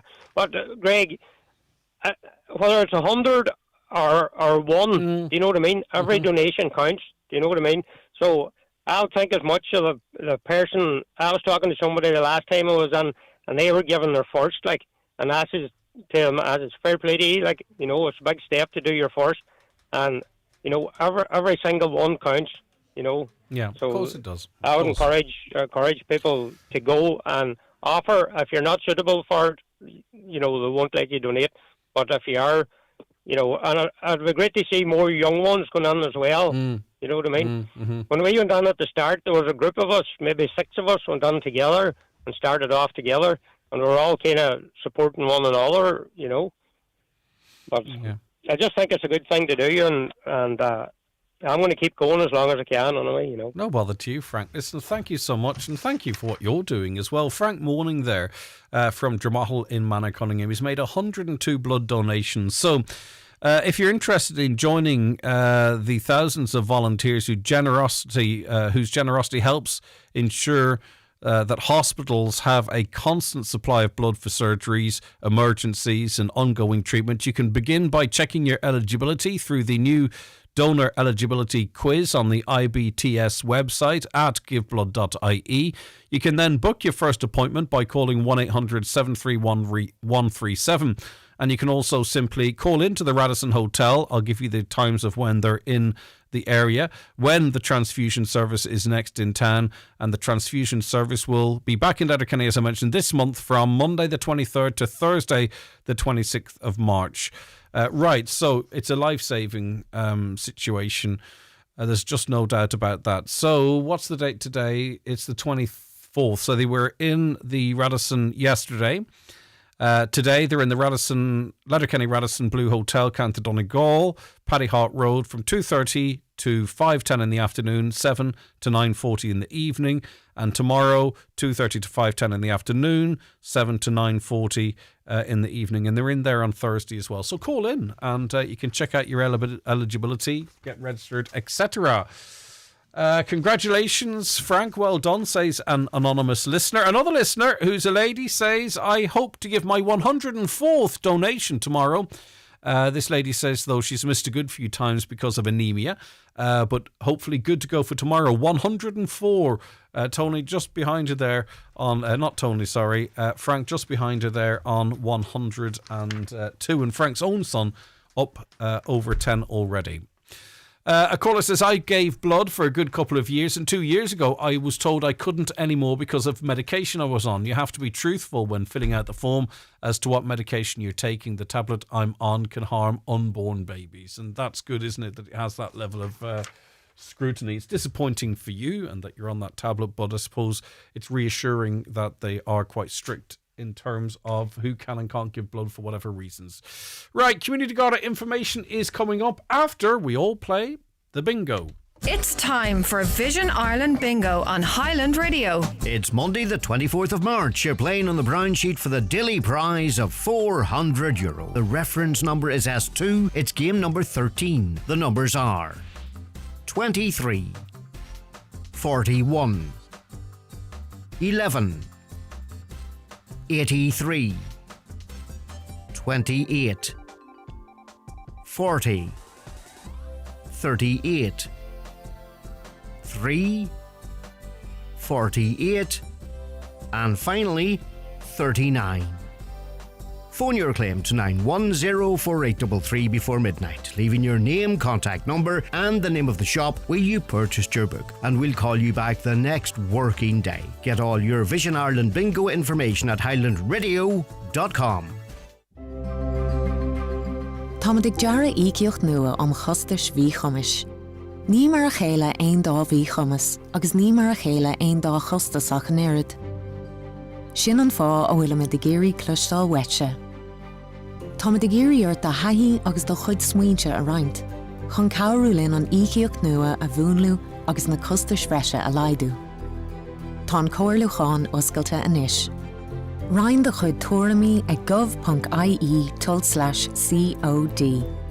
Ar na thuairt chugat ag an Roinn Cuimirce Sóisialaí.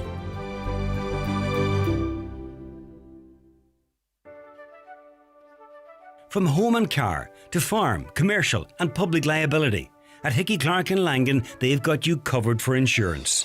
They shop around all the leading insurers to make sure you get a great deal. If you're looking for a competitive quote, it's easier than you think. Call 91-26688 or call into the office at Ballymacool, Letterkenny. Hickey Clark and Langan, the local name you can trust, is regulated by the Central Bank of Ireland. Something new is coming from Blue Poppy Dentistry, Implants and Orthodontics. A stunning new practice is taking shape at Letterkenny Shopping Centre. Familiar care in a fresh space. Stay tuned and follow Blue Poppy on social media for updates. The Community Garda information slot is brought to you by Sheridan Security Systems, monitoring homes and businesses in the northwest for intruder, fire, panic and medical signals. Call Sheridan Security on 91 26025. Tuesday, March 24th, 26 minutes past 10. It's time for this week's Community Garda information, and my guest this week is Garda Sean Swinney from Buncrana Garda Station. Sean, thank you so much for calling in. Morning, great. Thanks for having me. Good to have you with us. Right, we'll get straight into the appeals and start with investigations into a burglary in Letterkenny. Yes, occurred at a commercial premises in the area of Ballyrain, Letterkenny. The early hours of Tuesday, 17th of March, between approximately 4:45am and 5am. Silver Toyota Auris arrived at that location with 4 males on board, 2 who then entered the building. Number of windows and internal doors were damaged, and during the course a substantial amount of cash was stolen from the office. It's believed the Auris may have travelled in the direction of the Kiltoy roundabout following the burglary, and the lights on it may have been turned off at times. So our appeal is anybody travelling those areas or the surrounding areas between 4:30am and 5:30am who may have dashcam footage to make it available. Or if you've observed any vehicle or any type of suspicious activity in the area, you can call Letterkenny on 9167100 or the confidential line 1800 666 111.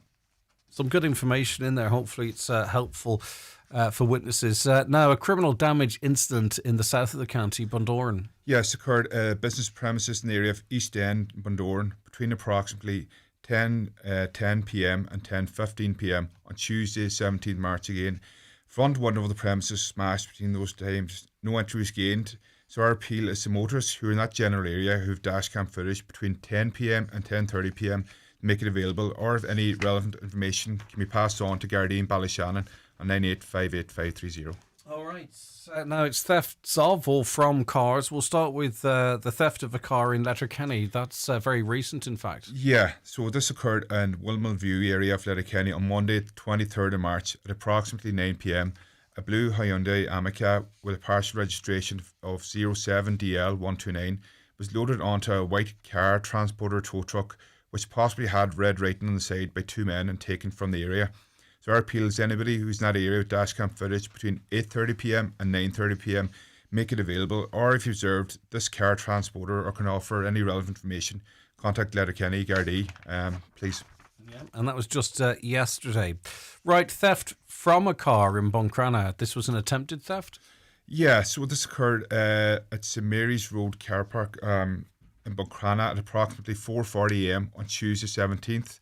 A number of male youths were observed searching through an unlocked parked vehicle at that location. Nothing's believed to be stolen.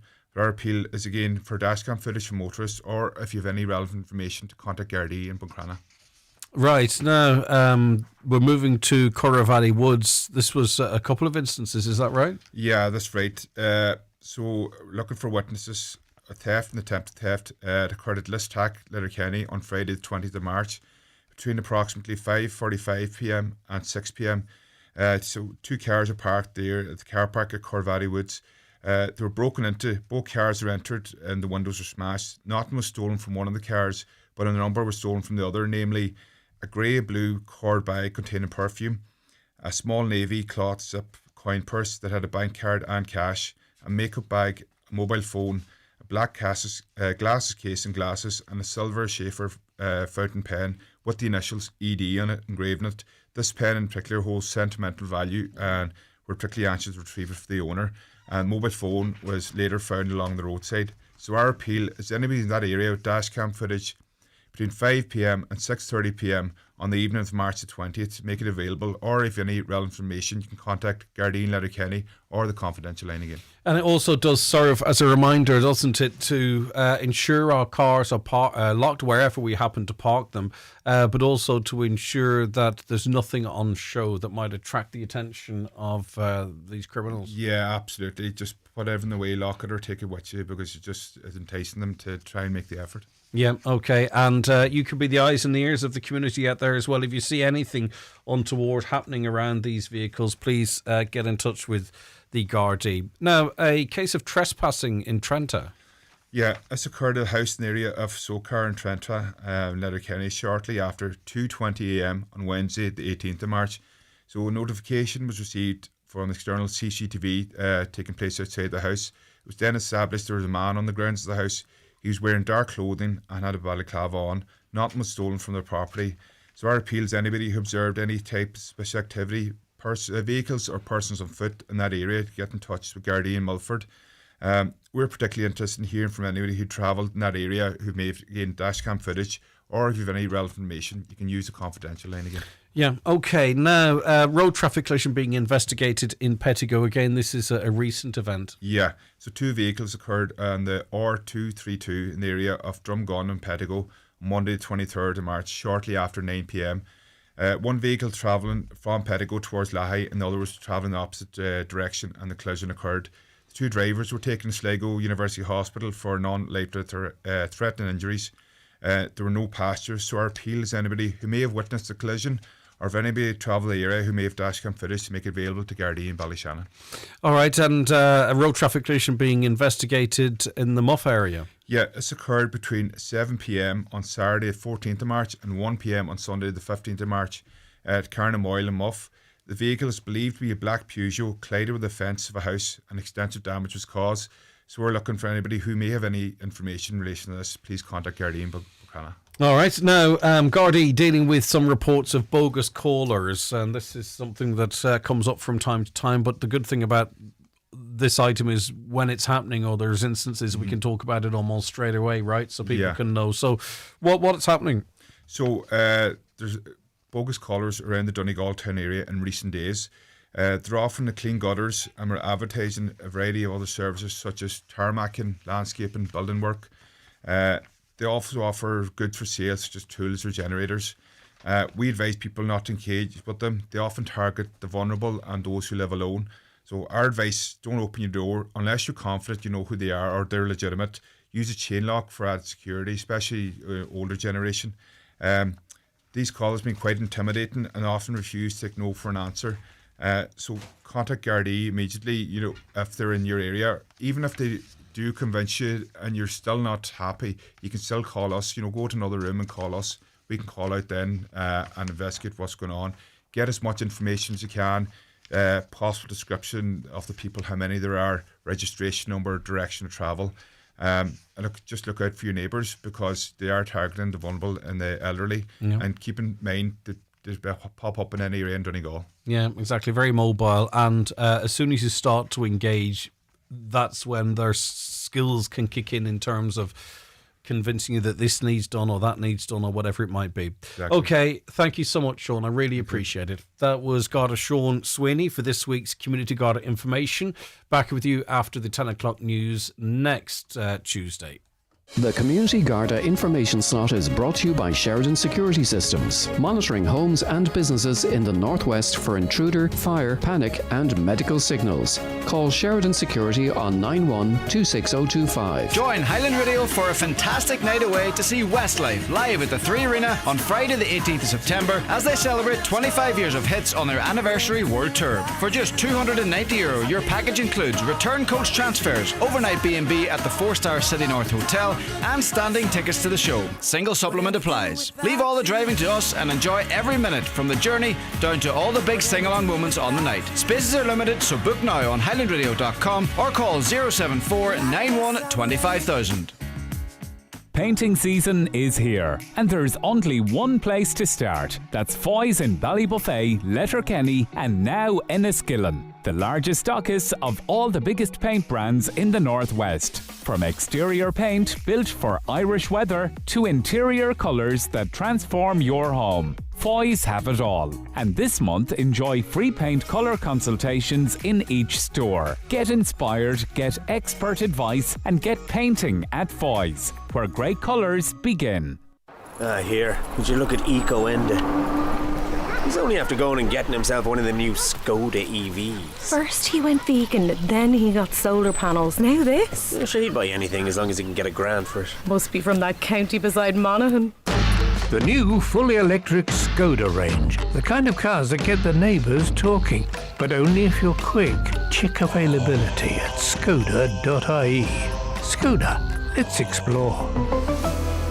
Skoda. Your local Skoda dealer is DMG Motors, Clar Road, Donegal Town. Telephone 074 9721396. There's something special about a cuppa and a chat.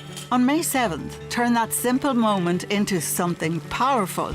Join T-Day in support of the Alzheimer's Society of Ireland and help fund vital services for people living with dementia and their families. Host a T-Day. Find out more at tday.ie. Is your business or farm having difficulty getting a loan or restructuring bank debt? The good news is there's something you can do about it. For over 10 years, Credit Review has helped Irish SMEs by appealing unfavourable credit decisions. For more information, visit creditreview.ie. Credit Review is an initiative of the Government of Ireland. We're joined on the programme now by Dave Hannigan, who's author of We Need to Talk About Ray. Your wish is our command. Good morning to you, Dave. Thanks so much for joining us. Good morning, Greg. Thanks for having me. Roy Keane has had a huge impact on Ireland, hasn't he? More so perhaps maybe than any other sports person when you take in all of his influences in different areas. Absolutely. I think he's been in the public eye now for nearly 4 decades. He started off as this teenage wonder kid at Nottingham Forest, and now he's this grey-bearded influencer who pops up on our television screens or on our phones when he goes viral. So he's had several different iterations along the way. He's as I said, he's one part national treasure, one part national argument, because he's a divisive figure still. People still argue a lot about him. And it's kind of always been like that over the 4 decades that he has been in the public eye. Yeah, but he is who he is. He sticks to his guns. That's who he is. Absolutely, and that's why people love him, and that's why his brand, for want of a better word, remains so relevant, that he does speak his mind. He does call people out. I think as Irish people, we love when he's on English television and he is a little bit snarkier and a little bit more cynical and critical and honest than some of the English pundits. I think we take great pride in that when he's kind of, speaking truths to power. You talk of the Keanification of Ireland. It's a concept, really, I suppose, that's teased out in the book. What does it mean to you? It means that over the course of his career, he changed Ireland, and he forced Ireland to change itself. And this manifests itself in different ways. Rugby, for instance. Rugby is the sport Roy Keane never played. Rugby didn't exist in working class Cork. I was there in the 70s and 80s. Rugby wasn't a sport for us. And yet, if you go through the autobiographies of the greatest generation of Irish rugby players, the most successful rugby players ever in Ireland, all of them paid tribute to Roy Keane and how he affected them and how he forced them into realising that they did not have to accept second best, that they could compete on the biggest stage and they could drive themselves and aspire to more. So that's just one example of one sport, a sport he never played, that was never there for him, and yet he actually transformed the mentality of so many in that game. Yeah, and I think, I don't know, but I get the impression, and you would know better than I, that his work ethic and commitment has been normalised now, but when he was earlier in his career or throughout his career, he must have been very frustrated looking around a dressing room where people didn't seem to care or commit or try as hard as he was. Absolutely. He drove standards at Manchester United, which was the most successful club in the world, perhaps, at the time when he was at his peak. He drove standards. He demanded more effort from people there. And then with Ireland, obviously, there was that exact same argument where he felt not only were some of the players not on the same page as him, but the FAI and those people running the game in Ireland and running the national team were not actually, didn't aspire to the greatness that he thought was possible for the team at that time. Now, in this book, you track his life. So anyone who's a Roy Keane fan, football fan, or just likes reading, sometimes I speak to people who some of their favourite books are on topics they don't have any interest in at all. It just can be a good story, right? But you trace his life from being a young callow lad right up to where he's at now. Yeah, I basically, because what I loved about his life story was that it kind of traces the arc of Irish history in the last 50 years. I mean, he was born in Cork in 1971. And I was born in Cork in 1971. And when I researched that year in Cork, I couldn't believe how grim and dark things were. Like there was an ad in the newspaper the weekend, or the week that Roy Keane was born, there was an ad for a job in a shoe factory in Cork, and it was for 11 to 15-year-old girls. It was a full-time job with great prospects. That's what they had said, with great prospects. And I was stunned to see like 11-year-old girl, full-time job. And that was kind of a poverty-stricken, backward Ireland of 1971. And now you see what Ireland is today. And his life kind of traces that evolution, if you like. He causes some of that evolution, and then he represents this new kind of bolder, brash, more self-confident Ireland, and richer and more affluent Ireland, at least for some. You also draw a comparison between he and Christy Ring. How did that grab you? Well, Christy Ring obviously is one of our gods in Cork. He's one of the ones you're brought up worshipping when you grow up in Cork. But when you read about Christy Ring, you discover that he was, a lot of people. There's a story in the book of him and Brown Don O'Hare, the famous journalist, walking down the streets of Cork, and a bunch of lads start mocking Christy Ring because of an incident in a game the previous weekend. And Ring felt that some people in Cork only wanted him locked up during the week and only let out to play matches for Cork at the weekend. And you could see with Keane there was a little bit of that people were like, he's so narky, he's so truculent. But we want him on the field, We want him on the field when things matter most. We want him out there for us. Saipan is very familiar to everyone. Lots of people have written about it. It's been immortalised in film more recently. What did you want to bring to the Saipan conversation? Well, that was to try to bring anything new to that conversation is very, very difficult, as you say. But you couldn't ignore it either.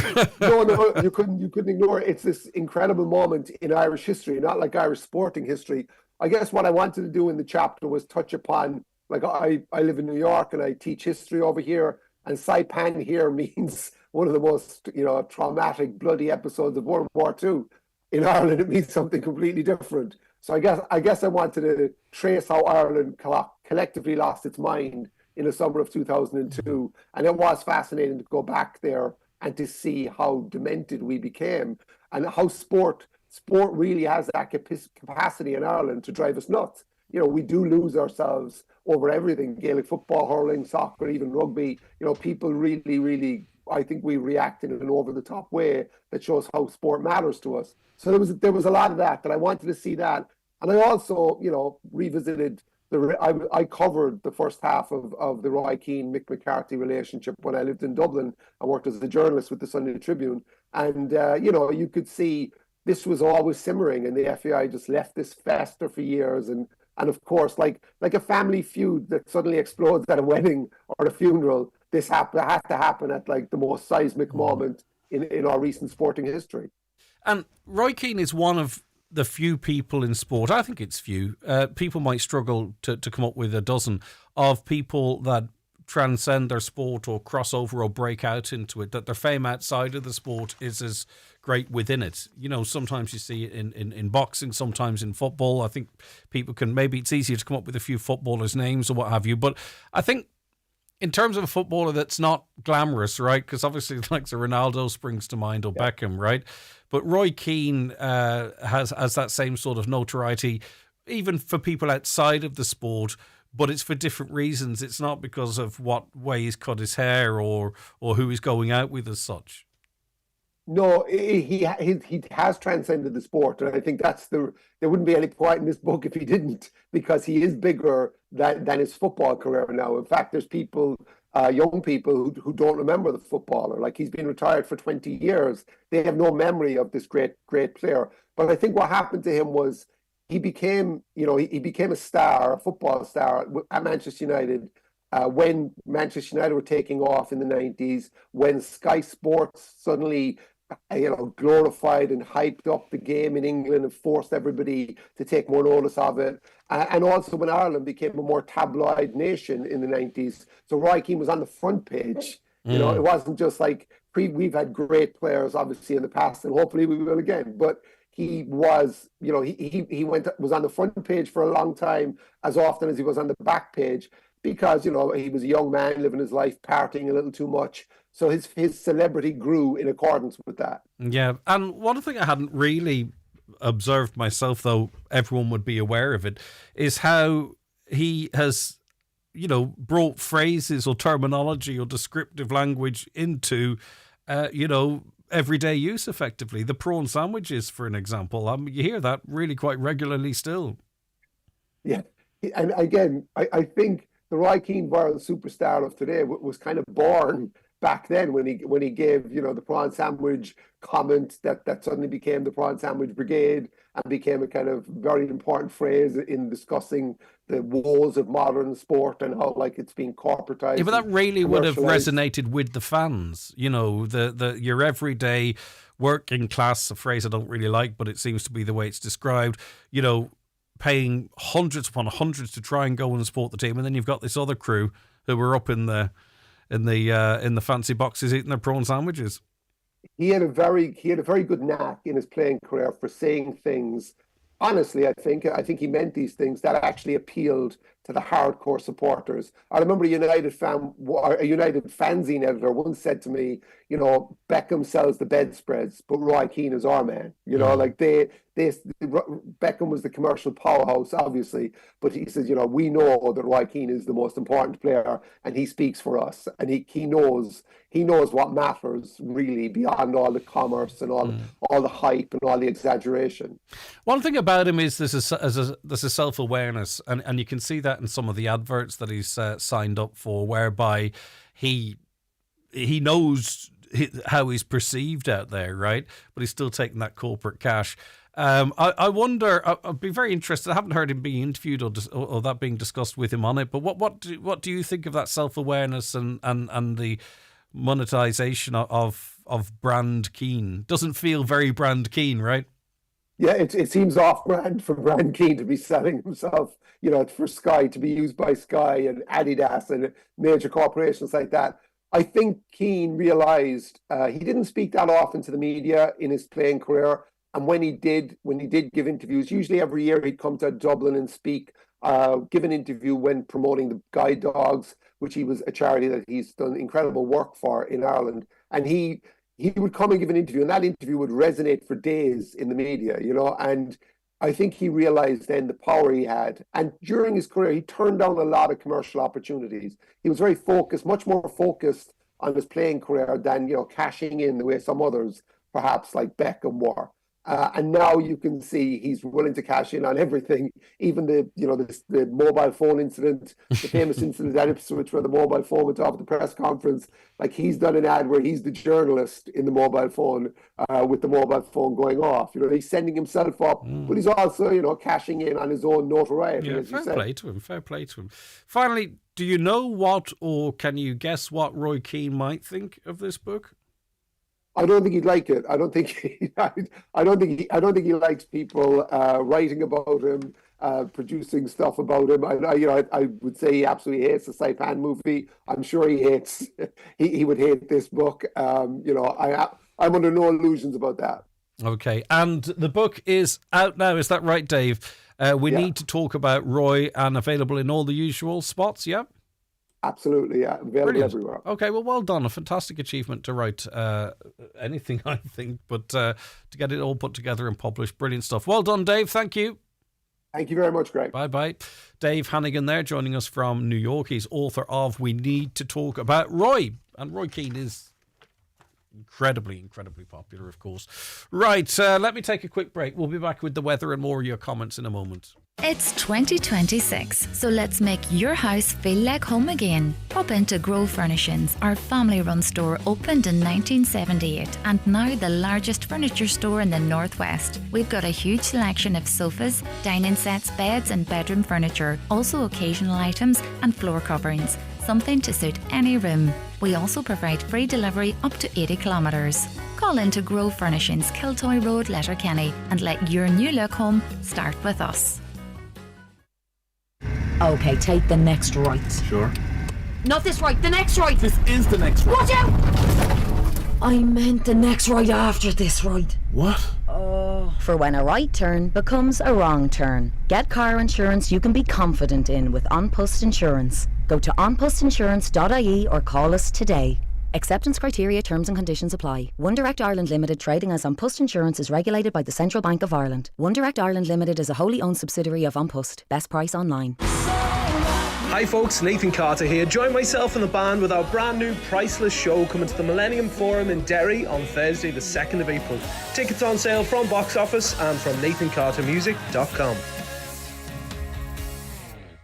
Discover the brand new menus at the Water's Edge Rathmullen. Open 7 days from 9 a.m. to 9 p.m. Enjoy freshly prepared dishes in a stunning waterfront setting. Don't miss our special offer. Overnight stay with breakfast for two, just €99. Available until March 31st. Book now by calling the Water's Edge on 074 989 1352.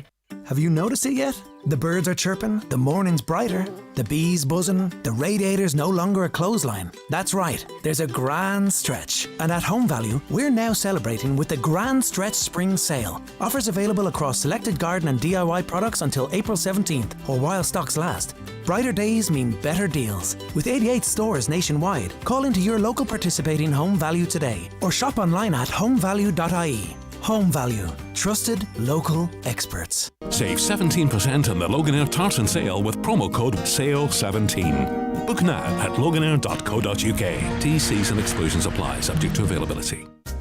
Highland Radio weather updates with McElhinney's. Find the perfect outfit for any event this season with our extensive collection of occasion wear for women and suiting for men. Explore more in-store or shop online at mcelhinneys.com. So, rain will clear to heavy showers later in the afternoon and evening with a chance of hail and isolated thunderstorms. Moderate southwest winds at first, but it will become windier through the day with fresh and gusty westerly winds developing in temperatures of 9 to 11 degrees. Now, we read that criminals have infested so-called internet dodgy box TV systems with malware to steal Irish users' data. Professor Kevin Curran is Professor of Cybersecurity at Ulster University and he joins me on the programme now. Professor, good morning to you. Nice to speak to you again. Morning, Greg. I suppose, listen, lots and lots of people use so-called dodgy boxes.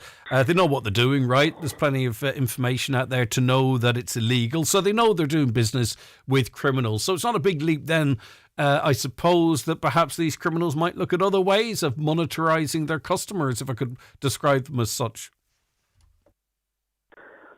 Exactly.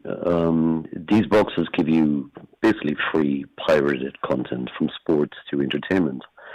The problem is that they are generally released by organized crime. And what they really want is to use your network, perform either denial of service attacks or just scanning of other people's computers. So basically they're using your home network launching point for attacks on other computers and systems around the world. And of course, you know, sometimes people are asked to make changes to their router, their security, or to open ports here, there, or whatever it might be. Some of that can be automated as well. It's not hard to see, is it, even for someone like myself who's not an expert, how this can become a front door into your network and every connected device on it. Indeed, because even if you were to update these, the firmware, the malware itself is rooted at the lowest level. So even if you try to reformat the device and clean it, it's still, the malware remains.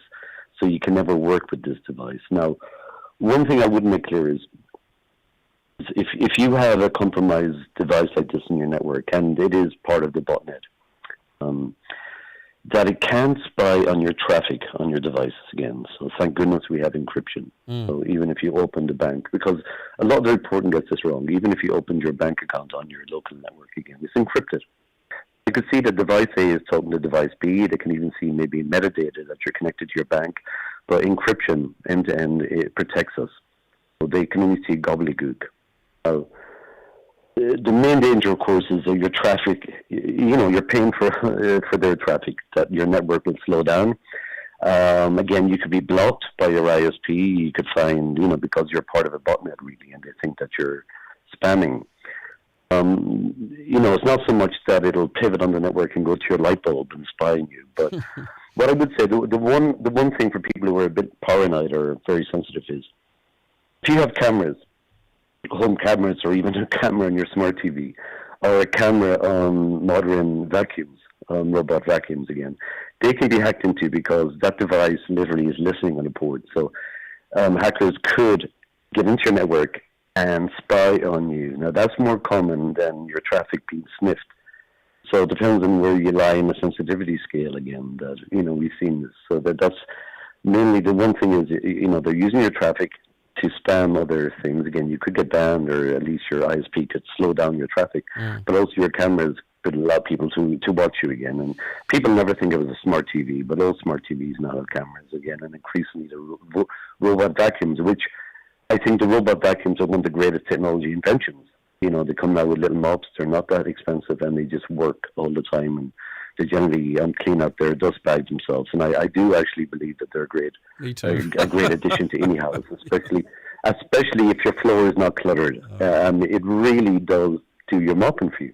I can't believe we've ended up talking about robot vacuums, but I actually also am a big fan of those. But as you say, some of them have cameras, and maybe that's a more practical way that these people could be exploited. Professor Kevin Curran, thank you very much indeed for your time. I really do appreciate it. So just be cautious. Right, that's where we leave it on the show today. Thank you so much to all of you who listened or watched the programme, or who got involved or just listened. It doesn't matter. We love